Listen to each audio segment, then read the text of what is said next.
my name is Vina, aka Miss WC Reader, and welcome back to my channel, and welcome to my September TBR. So I know it's a little bit late for a September TBR video. Like, life was happening, okay, and I just didn't have time to sit down and film. So I already did start reading for September, thankfully, and I'm just going to get into what I still need to read versus what I already read. Right now I'm listening to Amari and the Great Game, which is the sequel to Amari and the Night Brothers, and that's a really fun time so far. Don't want to talk about that one too much because of course you have to read book 1 to kind of catch up and understand what's going on with book 2. But that was supposed to be read in July and August, and I'm just now reading it, so that tells you how life was going. But I also have some other interesting reads. I have the Lightcasters, which is a debut by Janelle McCurdy. This one actually already debuted in the UK as Mia and the Lightcasters, so this is the US debut. It's September 20th, I believe.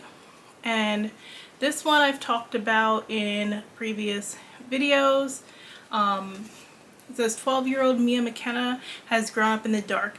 It's all she's ever known, and she finds comfort in it. Like most of the kingdom of Lunas, her home of Nubis was plunged into a forever night years ago by the shadowy Reaper King, a figure that now only appears in nightmares and cautionary tales warning children to stay safe inside the city walls.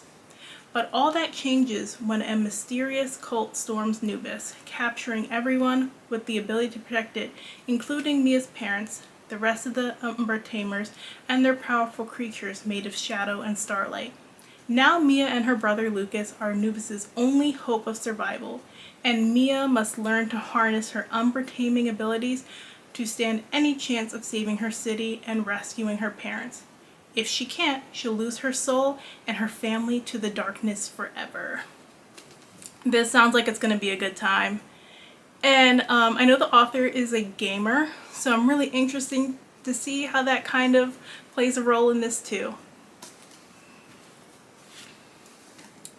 How to Succeed in Witchcraft.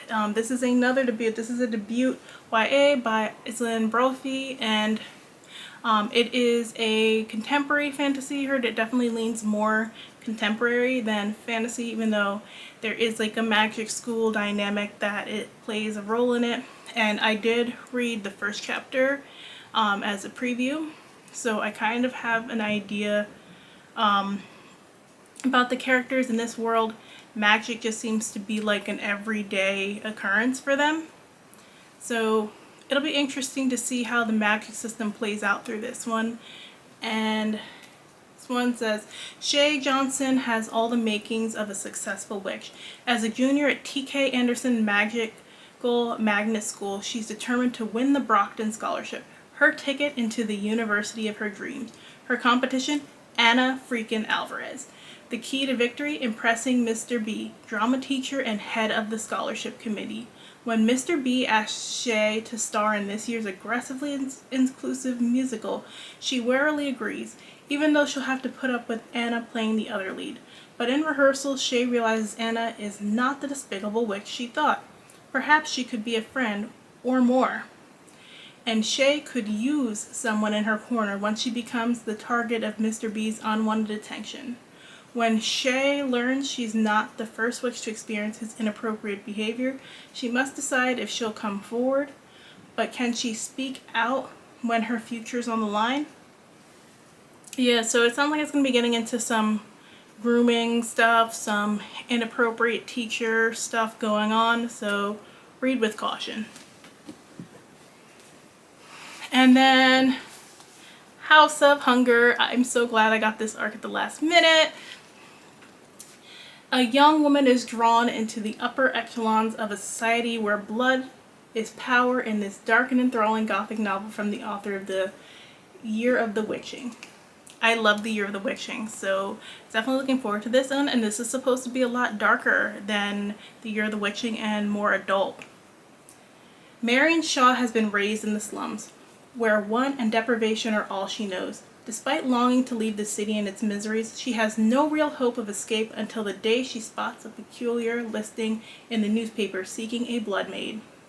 Though she knows little about the far north, where wealthy nobles live in luxury and drink the blood of those in their service, Marion applies to the position. In a matter of days, she finds herself the newest blood maid at the notorious House of Hunger. There, Marion is swept into a world of debauchery, and at the center of it all is Countess Lisbeth.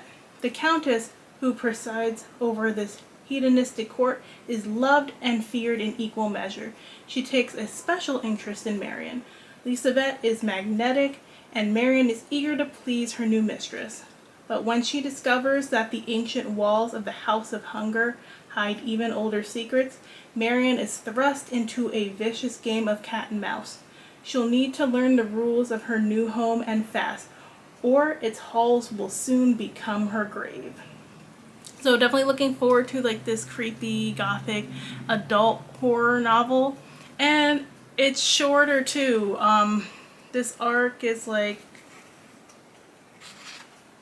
287 pages, and you know I love me some short books, so that's everything that I'm reading for the month of September. Of course, as always, you're going to see other books in throughout, and I already read some before. Hit that like button if you enjoyed this video. Thanks so much for watching, and I will check in with you guys soon. Bye!